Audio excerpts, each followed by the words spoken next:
Dalam sejarah manusia, penghancuran buku secara massal selalu diidentikan dengan tragedi, sensor, dan kemunduran peradaban. Kita diajarkan untuk menghormati buku sebagai simbol tertinggi ilmu pengetahuan. Namun hari ini, di era kecerdasan artifisial, jutaan buku fisik sengaja dirusak setiap harinya. Sampulnya dilepas, jilidnya dipotong, dan lembarannya dipindai secara agresif sebelum akhirnya dihancurkan. Bagi sebagian orang, ini adalah penistaan terhadap budaya. Tapi bagi sebagian yang lain, ini justru sebuah langkah logis menuju masa depan. Mengapa sebuah tindakan yang terlihat merusak, justru dianggap sebagai bentuk pelestarian yang paling efisien?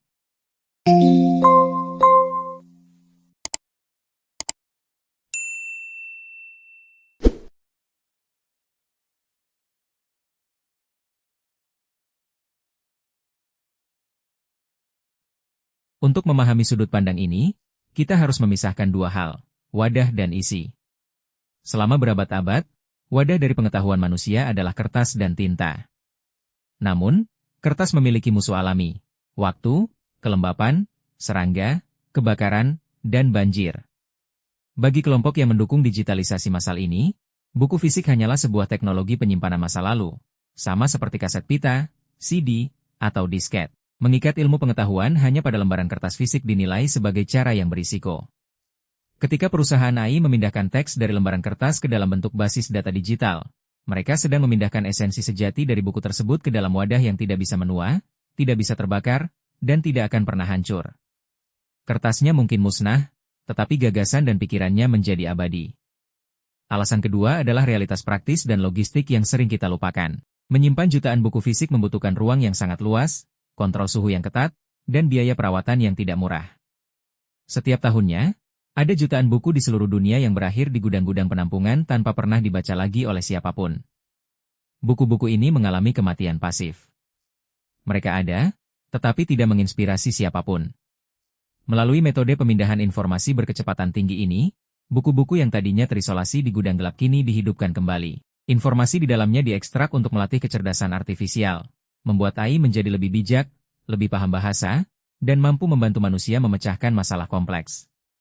Penghancuran fisik ini dipandang sebagai pengorbanan kecil untuk memberikan kegunaan baru yang jauh lebih besar. Dari sisi legalitas dan ekonomi, ada argumen yang sangat kuat. Buku-buku ini tidak disita atau dicuri secara ilegal. Perusahaan teknologi membelinya secara sah di pasar terbuka. Sesuai prinsip ekonomi dasar, ketika seseorang telah membeli sebuah barang, mereka memiliki hak penuh atas barang tersebut, apakah ingin menyimpannya di rak, atau mendaur ulangnya. Pembelian massal ini secara langsung justru menghidupkan ekosistem ekonomi para pencipta karya melalui angka penjualan. Lalu, mengapa harus dirusak? Mengapa tidak dipindai lembar demi lembar tanpa merusak jilidnya? Jawabannya adalah efisiensi waktu. Memindai buku tebal halaman demi halaman secara manual membutuhkan waktu bertahun-tahun dan biaya astronomis. Dengan memotong jilidnya, mesin pemindai otomatis dapat memproses ribuan halaman dalam hitungan menit. Di dunia teknologi yang bergerak cepat, efisiensi ini adalah kunci untuk mengejar ketertinggalan ilmu pengetahuan. Pada akhirnya, kita sedang menyaksikan pergeseran budaya yang masif. Kelompok yang memaklumi praktik ini tidak membenci buku fisik. Mereka hanya memilih untuk bersikap pragmatis. Mereka percaya bahwa cara terbaik untuk menghormati seorang penulis atau ilmuwan bukan dengan menyembah kertas cetakannya, melainkan dengan memastikan ide-ide mereka diserap, diolah, dan digunakan oleh peradaban berikutnya. Bahkan jika peradaban itu berupa kecerdasan artifisial atau AI. Tindakan merusak buku ini mungkin terlihat kejam di permukaan. Namun di baliknya, ada sebuah upaya raksasa untuk merangkum seluruh pengetahuan manusia ke dalam satu otak digital yang bisa diakses kapan saja, di mana saja. Sekarang pertanyaannya kembali kepada kita. Apakah arti sebuah buku terletak pada tumpukan kertas dan tintanya, atau pada gagasan yang hidup di dalamnya?